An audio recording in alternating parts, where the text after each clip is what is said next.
Hello everyone, welcome to Jets TV. Please comment, rate, subscribe guys, comment, rate, subscribe, like the videos. Also share the videos. I want to thank everyone that does share my videos. You guys are awesome. I also want to thank everyone that does watch me. I just greatly appreciate it. You guys are awesome as well. I want to talk about the state of the New York Jets and our organization, and it's just in disarray. And it's just sad to see as a Jets fan what the hell is going on out here and what's going on with our team. It's just so sad to see. It hurts a lot. First place I want to start was I actually had the privilege and honor to speak with a member of Brian Winter's family. When I spoke to that family member, I told the family member straight up, you know, he's the worst offensive lineman I think we have. He's not a great pass blocker. He gets bowled over often, and it's just bad with him. And the family member said, you know, I know. He's not very effective in pass blocking situations. But he played a lot better against the Chargers than he did the Lions or the Bears.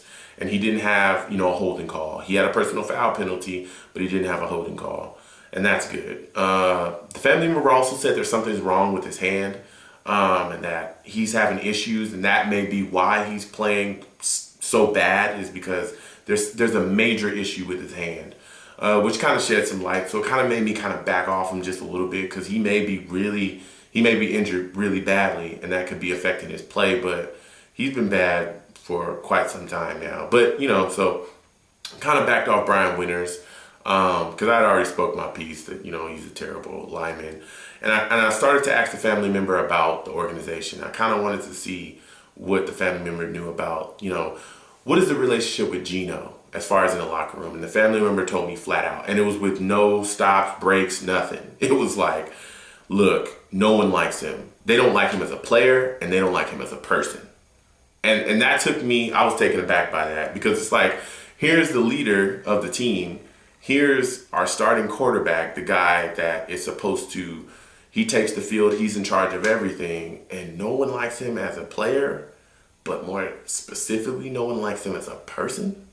Like, wow, like, wow. And this was right before the reports came out about the fact that he had missed the meeting, the offensive personnel meeting, the Come to Jesus meeting, where they were going to sit down and talk about, everyone was going to come together and talk about the issues on offense and why things weren't working. And he ends up missing the meeting because he wanted to go watch a movie.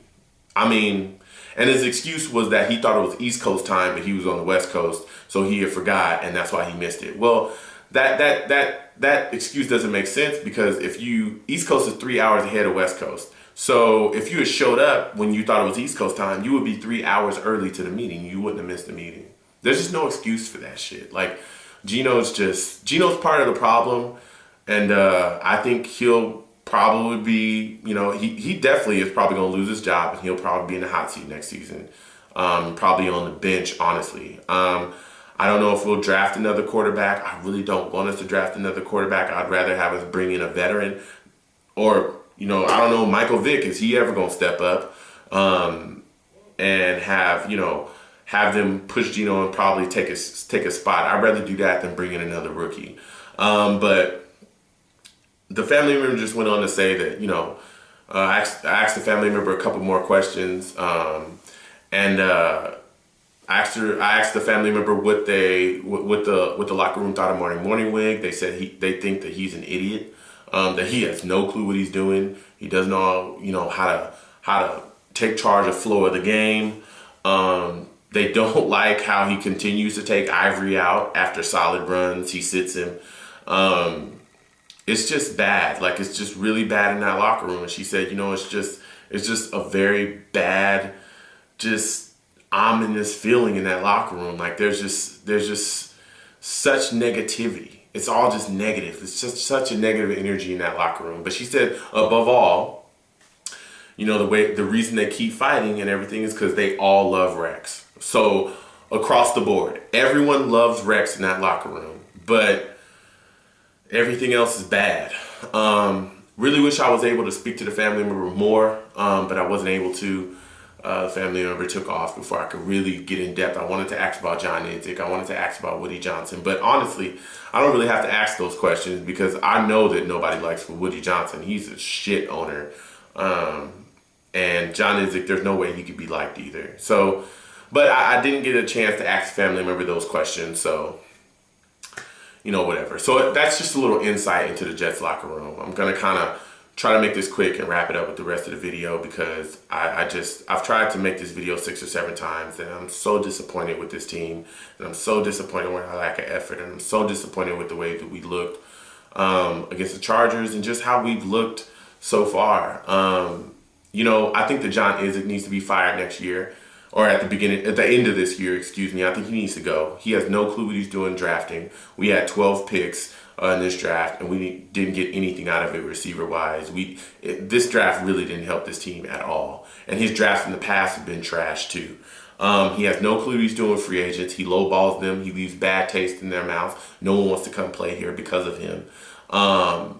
And that's just hurt the team even more. That's why you see the lack of talent at cornerback because he didn't go sign one. That's why you see the lack of talent at wide receiver because he didn't go get anything after Decker. And I honestly believe we overpaid for Decker, but we didn't get anything after Decker. And there was tons of opportunity to catch a wide receiver. Emmanuel Sanders was out there. Deshaun Jackson was out there late.